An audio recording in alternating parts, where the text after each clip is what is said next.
What we're going to do today is we're just going to start with a gentle warm-up, obviously Somatic Yoga, that wonderful yoga that takes us from the inside out and allows us that sort of deeper sense of connection. It's a lovely thing to do first thing in the morning. So if you're willing to join, let's sit up nice and tall, in a comfortable seat, either cross-legged or send your legs out long. And put your head above your heart and your heart above your pelvis. Take a nice deep breath in, reach both hands up towards the sky and unite them in prayer above our crown. As we exhale, we lower the prayer in front of the eyes. We're honoring the tradition. We open up with the chanting of 3 Oms. Deep breath in.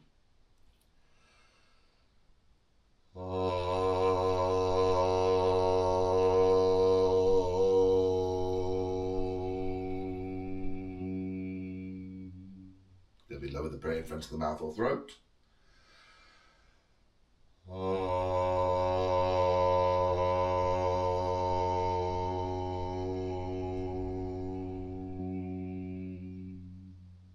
And then we lower the prayer in front of the heart.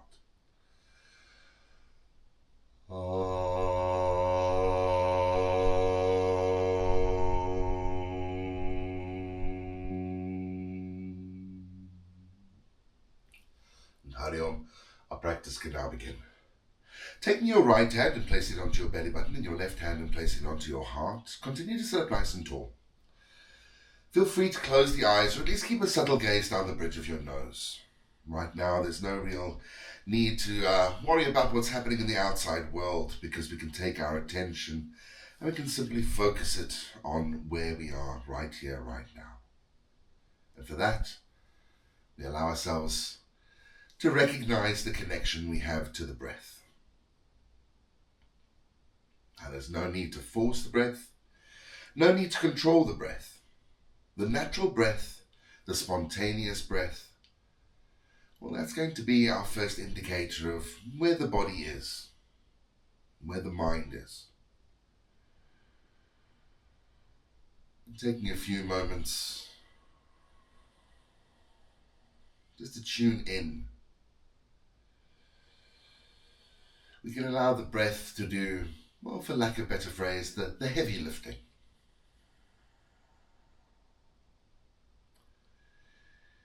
Here, the breath can support the weight of the head, the weight of the shoulders, and gravity as it holds us in space.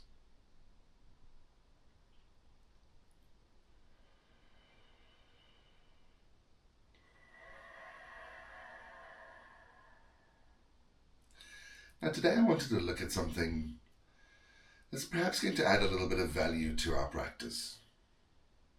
And this is the idea of mudra. Now mudra is the Sanskrit term which we use for some of the positions that we place our hands in and some of the signs and seals that we take with our hands, our feet, our face that start to give the body a certain direction into our practice and the things we do. Now one of the ones you're going to be very, very familiar with because we've already done it in today's practice, and that's Anjali Mudra, the prayer. So, releasing the hands from the body, take a nice big inhale and once again reach the hands up towards the sky, uniting them in that prayer above the crown. As we exhale, lower the prayer down in front of the heart, and let's just pause here for a short moment. If you want to, feel free to have a quick look at the hands, because sometimes the fingers are together, sometimes they're apart, and both of those are valid. But what this does, this brings the left and the right perfectly together. It's often referred to as the Namaste. Now, nama, to bow, to stay, the sve, the self, shows us that the left and the right, the positive and the negative, they meet together and they balance. Every pad on every finger, every pad on the hand, gently joined and providing that little bit of support. If you want to deepen this posture, however, if you want to deepen the thing with the hands, what we can do, we can take the tip of the thumb and just place it to the knuckle of the first finger, of the index finger. And that's going to give you a gentle bend into the knees and creates a little ridge between the 2 knuckles of the thumb. We're then going to take the thumbs and gently press them into the breastbone. Now, when we do that, something magical will happen because your body will almost immediately lift the breastbone up to meet the hands. And that allows us to lengthen through the central line. We lift from Mula Bandha, we lift from the pelvic floor. We gently start to pull the belly button in because now we're supporting the rib cage correctly. And the crown of the head gets to reach up towards the heavens into a nice, long, gentle spine. So here we take our first seal, our first space. What's kind of nice about this as well, if you lift the elbows slightly, you press the palms together. So simulating what you would do in a downward facing dog or in any position on all fours, providing a little bit of resistance for the wrists. Let's release this now and take a twist. So, sweeping the hands up towards the sky, inhale, reach up towards the heavens, and we're going to start towards the right hand side. Bringing your right hand down next to you and your left hand finding your right knee or thigh. Take another nice deep breath in, lifting the crown of the head up. As we exhale, turn the chin towards the right shoulder and gently begin the unfurling of the spine. So the sit bones, our seat here, our root, the thing that's holding us into the place of stability, and the gaze, the chin going towards the right shoulder, well, that allows the shoulders to be our fulcrum, our twisting point. No need to force or fight it, but make sure that the spine remains long and supported, that the shoulders are away from the ears, that the heart is open, and the lungs, well, they're still breathing. Because once again, it's the breath that's like our litmus test. The breath is going to tell us pretty much how we feel. If the breath becomes short and rapid, we know that we've put ourselves into a place of strain. But if we can lengthen the breath, keep it nice and stable, well, that's going to allow us a lot more of a gentle space for our nervous system to adapt to any physicality of the posture. Let's take another deep breath here before we swap sides.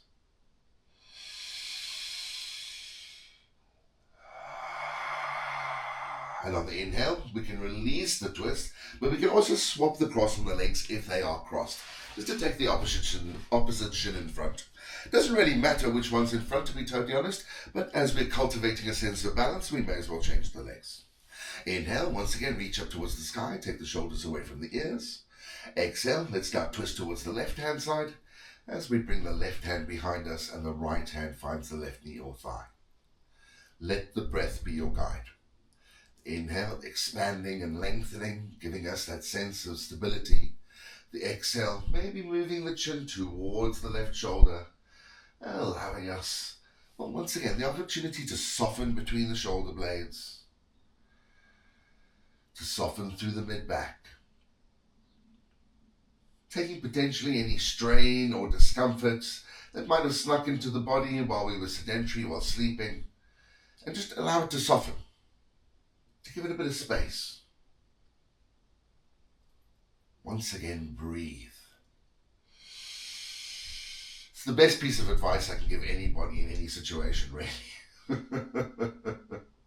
It's usually the last piece of advice people want as well. Just breathe. It'll be okay. While we're here, we may as well take two more.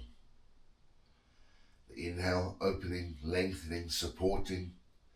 The exhale, allowing us that sense of adventure.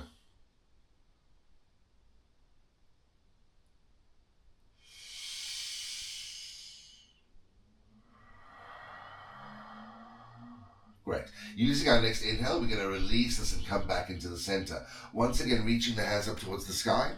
Unite them in prayer once again. And exhale, bring the prayer down to the heart center. What we're going to do now is we're going to take the prayer and we're going to flip it around. So what I'd like to do is I'd like to take your right hand, point the fingers down towards the ground, and then turn the hands so that the back of the left hand is facing the chest. We're then going to gently curl the fingers and pull them apart so we can hook the fingers in towards each other. Placing the back of the left hand towards the heart, we can now sit up nice and tall, and with this little bit of resistance, with the fingers hooked into each other, we can start to move the wrist apart. So kind of counteracting what we did with the prayer pose, we now give the wrists a little bit of space. This also does a great thing because it starts to activate the shoulder blades, it draws the shoulder blades together, it starts to activate the pectorals, it starts to activate the chest, and just in this simple little gesture, this is our Ganesha mudra, Ganesha the elephant-headed god. It allows us that well, bit of strength into the upper body without putting in too much force. Just so that we can say that we've balanced this out, let's swap the hands around. So inhale, come back into the prayer pose, palms together. Then this time we can take the left fingers down, back of the right hand faces the heart, cup the fingers, grip hold of them, and just give a gentle pull. And that little bit of resistance, once again, allows you to lift the heart, allows you to draw the shoulder blades together. And oddly, taking what we just did through the twist and allowing a slight counter pose. So we're not just stretching, but we're also strengthening at the same time. Let's take one more breath here. And then I'd like to use this to bring us up into all fours for some cat-cows. So releasing the bind of the hands, maybe bring the prayer together, maybe even have another stretch, reaching the hands up to the sky. And then if available, let's bring the hands down next to the hips and we can come up into all fours, either rolling over the shins or swinging the legs around to the side. Either way is good. Now let's find ourselves in our tabletop position. Of course, if the knees need a little bit of cushioning, you can double up your mat, or if you have a little blanket or towel, you can place them underneath the knees. And then we can spread the fingers evenly as we root them down underneath the shoulders. Right, for the cat-cow, inhale, we lift the tailbone, lower the belly. Let the heart shine forward and let the crown lift, giving us a concave shape of the spine. As we exhale, tuck the tailbone in, pull the belly button in and separate the shoulder blades. Tuck the chin, lengthen the back of the neck so we have a convex curve. So inhale, the cow pose. The spinal flexion, where we squeeze the back to open the front. Exhale, the spinal extension, where we squeeze the front to open up the back. I love to start with my tailbone. The pelvic tilt allows the motion to then move through the spine, vertebra by vertebra, as we start to once again loosen up, letting the breath guide the flow and allowing this lovely way of, well, supporting all of the connective tissue around the back body.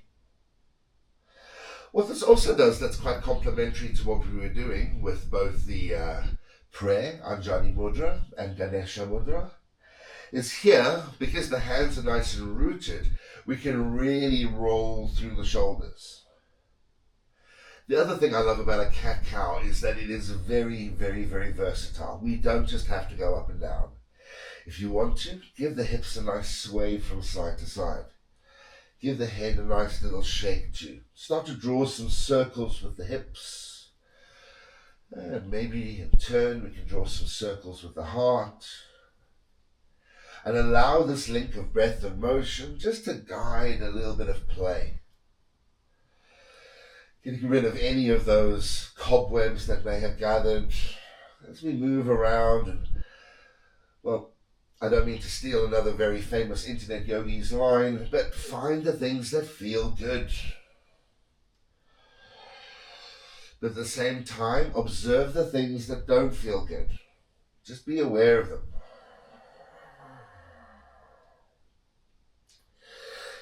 Now I'd like to take us a little bit deeper into the hip joint. And to do this, we're going to roll ourselves onto the back. So, either swinging the legs around to the side or dropping the bum down. Let's bring the shoulders down to the ground. So, to take any strain off the lower back, we're going to start with a bent knee. So slide the heels up towards the bum. And a gentle tuck of the chin just to make sure that the back of the neck is long and supported. If we have the space, let's take the arms out wide. If we don't have the space, that's fine. Put a little bit of a bend into the elbow, we can use the cactus arms.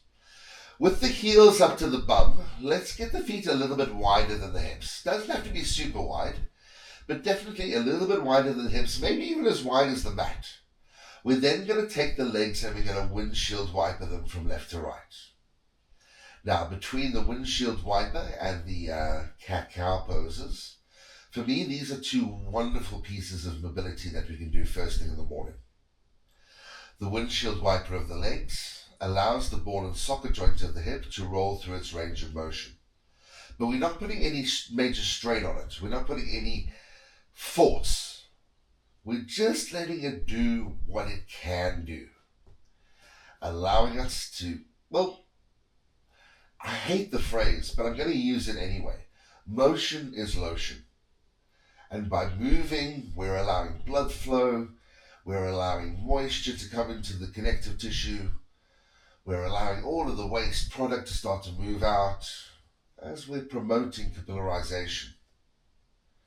This is also very nice to the sacrum, the lower part of the spine that joins the hips, as there's a lot of connective tissue down there. And connective tissue can often be quite stiff. It doesn't matter if we're very active or we're very inactive. Sometimes, well, the body likes to tell us that it needs a little bit of love. And this is a great way to provide some love to a part of you that supports a lot of the body's weight all day. I'd now also like to turn some attention in particular to the outside of the hip. And for this we're going to use a bind that we would usually use for our eagle pose, one of our standing balances. But we're going to adapt it into a reclined hip twist. So bringing yourself back into the center, let's bring the feet back hip-width distance apart and slide the heels up towards the bum. Make sure the back of the neck is nice and long, and we're going to start by bringing the left knee up and towards the chest, and then taking the left ankle on top of the right knee or thigh.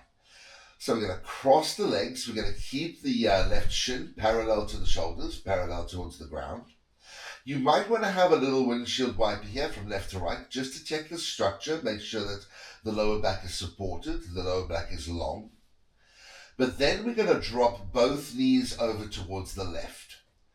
Now, what will probably happen is that your right knee is going to float in space. Don't force that right knee down. What I'd like you to do is just relax the left leg and use the weight of the right leg to start to open up the outside of the right hip. So we're not forcing the right knee down to the ground. We're just allowing gravity to do its thing. So this will be taking the crest of the gluteus medius, the big rhomboidal shaped muscle underneath the buttock. We're taking the IT band, the iliotibial band down the side of the thigh, the TFL, the piriformis, all of the supporting muscles for the outside of the hip, and just giving them a little bit of space. To add a little cherry to this pose, we can turn the chin towards the right shoulder and just allow the left-hand side of the neck a little bit of room as gravity does its job. Let's take another 2 breaths here.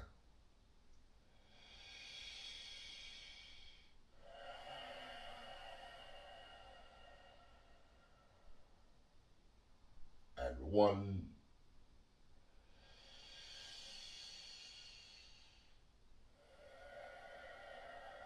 Then the inhale can draw us back up into the center. And the exhale can bring the left foot down to the ground. To reset, you might want to give the legs another little windshield wipe or another little wiggle to prepare ourselves to go onto the other side. So back into the middle. Now the right knee comes in towards the chest. Right ankle goes onto the top of the left knee or thigh. Now to be fair, this might already be far enough for you. The hips might already go, oh, hello, that's a thing. And then feel free to stay there if that's what allows you a sense of activity. Otherwise, nice deep breath in. Once again, just reestablishes the length of the spine, the stability of the lower back. And then exhale, we can drop the knees over towards the right-hand side, letting gravity do the work. As you breathe, you will probably find that the muscles will gently start to lengthen, and a lot of the tension that may be sitting there will start to come down. The big thing for you to do, the thing that you need to concentrate on, is the flow of the breath. I mean, don't get me wrong, the breath will do its job. It'll move without you thinking about it. But if we can actively slow down, let those breaths be nice and long, nice and decadent. We're also using the expansion of the rib cage to lengthen out the muscles that support the side body, the obliques, which attach the base of the rib cage to the top of the hip. And we're just really giving everything a lot of room. Not just the muscles, not just the connective tissue, but also our nervous system. And this particular hip opener, also really good for those of us that suffer with any kind of sciatic pain, especially if it's the piriformis kind, because this is taking the piriformis and giving it bags of room. 2 more breaths, yeah?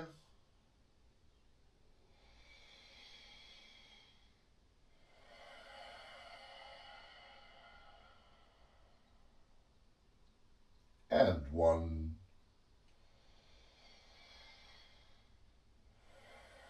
Great. The inhale can then bring us back up into center where we can release the cross of the legs. Once again, a little windshield wiper left to right just to reset, and then you can release the hands too, now reaching the hands down towards the heels. Let's take the hands palm side down. We're going to raise up into a hip bridge, Setu Bandha Sarvangasana. So, heels close to the bum, soles of the feet nice and flat. We're not gripping with the toes, but the toes are just there for balance. As you inhale, press down with the feet and gently begin to lift the bum up off the ground. Even if it comes a couple of centimeters up, that's fine. As soon as it rises, maybe see if you can walk the shoulder blades together just to get the upper body nice and strong. So we're not taking weight into the head, we're not taking weight into the back of the neck, but we're just providing a little bit of a squeeze to the buttocks, a little bit of a squeeze to the muscles around the back of the body. But then also to take the hip flexors, all of the muscles that support where the top of the thigh joins the abdomen, and give them a little bit of room too. Let's take 1 more breath here. And then as we exhale, let's gently come down from the shoulders to the bum, vertebra by vertebra. Gently squeeze the bum just to make sure that the outside of the hip is active. And then we're going to open up the knees like a book. Allow the soles of the feet to come together. The heels can touch, the balls of the feet can touch, the toes can touch.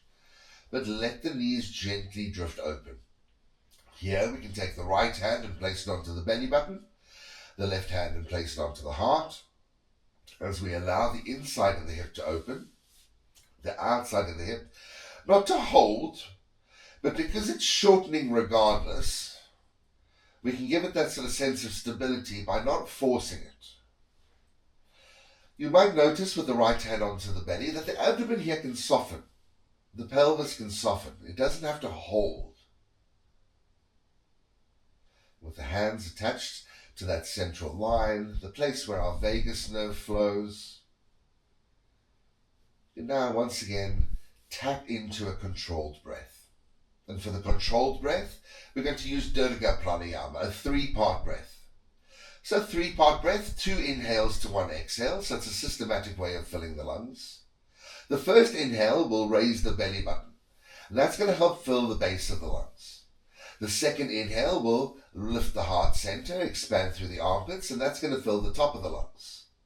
We'll then complement that with a long exhale. So we're looking at a ratio of 1, 1, 2, and we're going to use a count of 4. So 4 into the belly, 4 into the heart, and 8 out. To coordinate our breath, let's take a short inhale and a nice long exhale.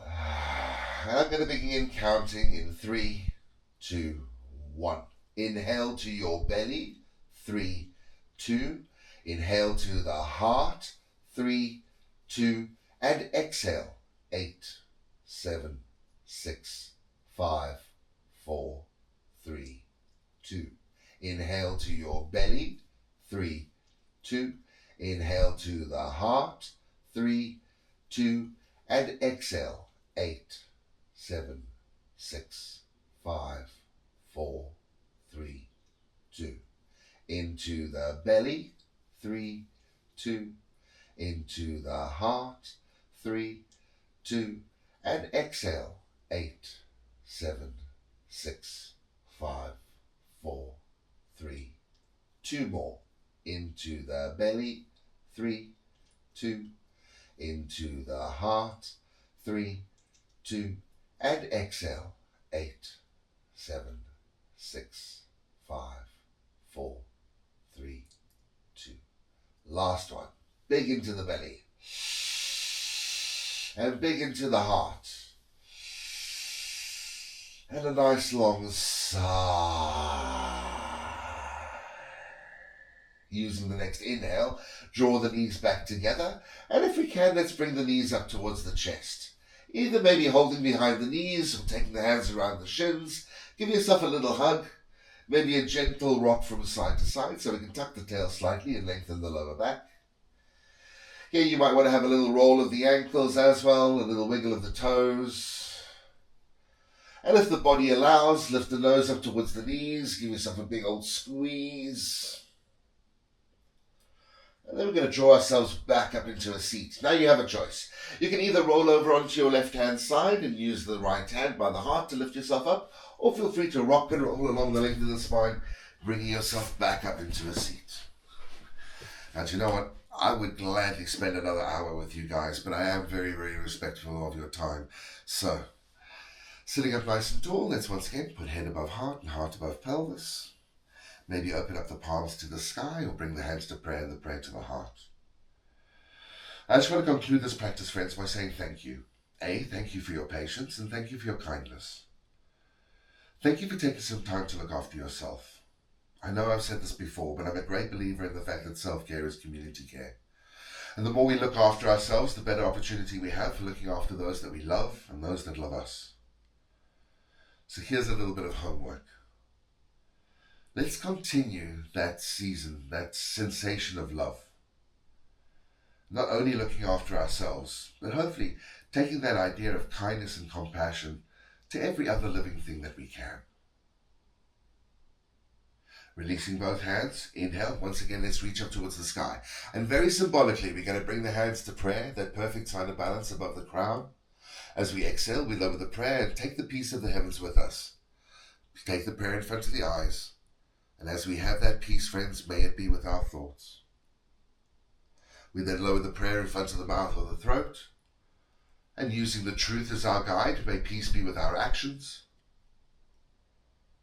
And then lower the prayer in front of the heart. Using love as our guide, and that's unconditional love. May peace be with our hearts. We now close the practice as we began, just this time with a chanting of one Om. Deep breath in.